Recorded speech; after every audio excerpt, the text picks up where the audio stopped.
Hey guys, Peter here to do an album review. Today I'm here to tell you about the latest from Wolves in the Throne Room, Primordial Arcana, out August 20th on Century Media Records. This album has 7 tracks, 45 minutes in length, and this is the band's 7th full-length studio album. They are an American atmospheric black metal band.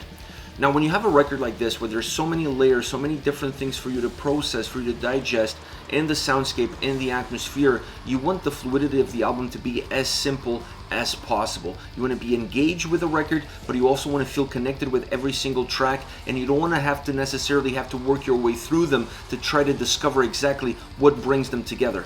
I thought this album was really well constructed from that perspective because that's exactly what it does.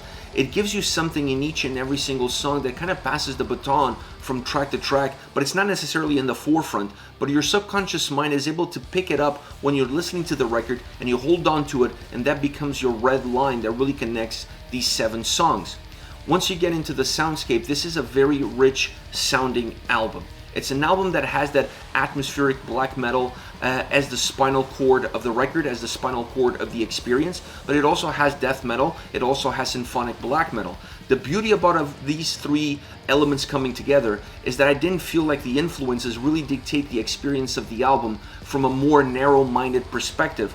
They're there in order to create some shapes, in order to give a sense of where you can go with the sound, a sense of boundaries perhaps, but not necessarily dictate exactly what the songs are going to be all about, and then really drive the songs into that existence.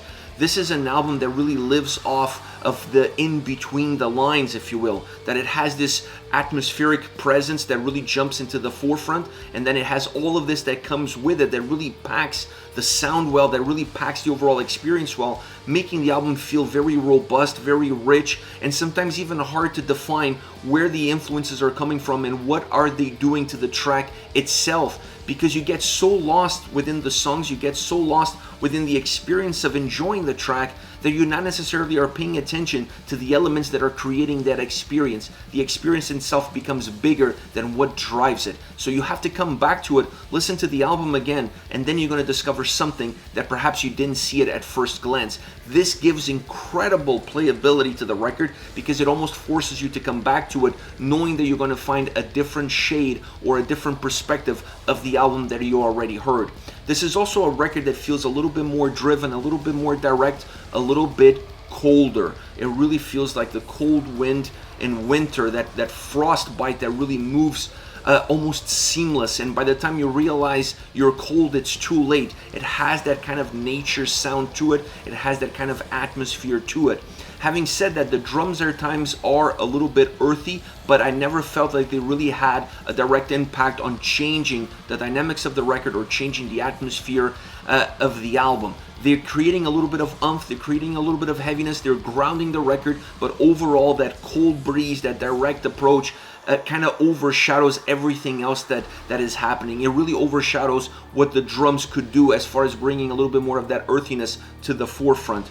The guitars are phenomenal on this record. I really felt that the melodies that they created, the way they create the tempos, the way they create the movement, the way they set the parameters of the songs are really well established throughout this record, and they executed flawlessly across all 7 songs. This is an album that really lives of where the guitars are going. They kind of dictate a little bit of the experience while still being different, or at least sounding different from song to song. There are some characteristics that stay the same from beginning to end, but they also feel like they're trying to expand on what they did previously in order to take you further into the journey of this record.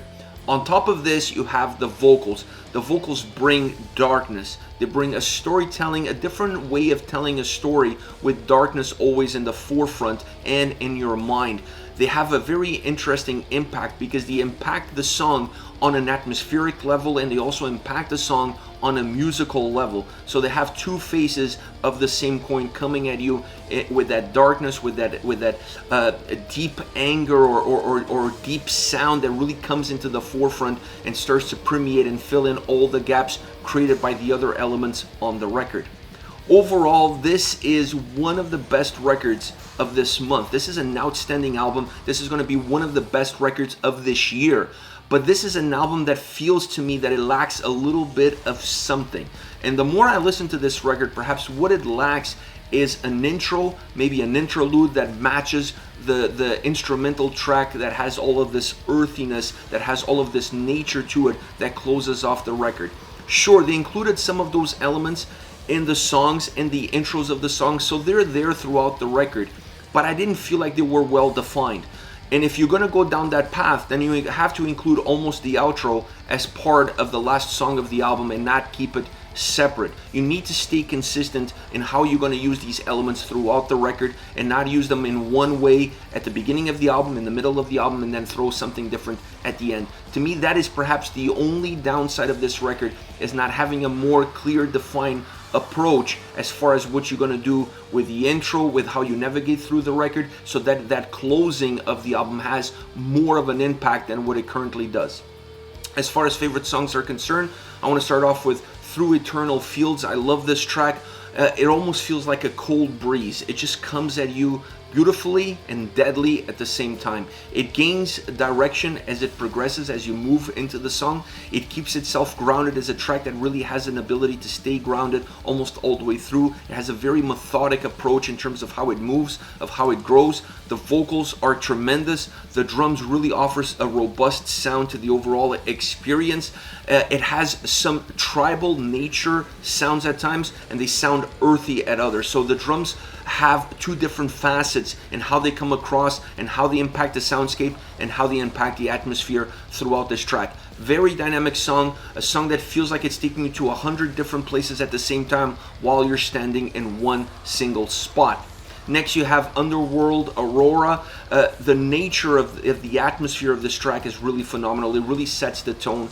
The sound and vocals are both just out of this world in this track. They just feel enormous. This is a song that just feels like it's just breaking at the seams. It just has a lot of volume. It has a lot of beauty. It has a lot of power. The mixture between the atmospheric side of the track and the sonic blast that the song has, it's really what brings the song to life. It's really what gives it almost a cinematic feel from the get-go all the way to the end.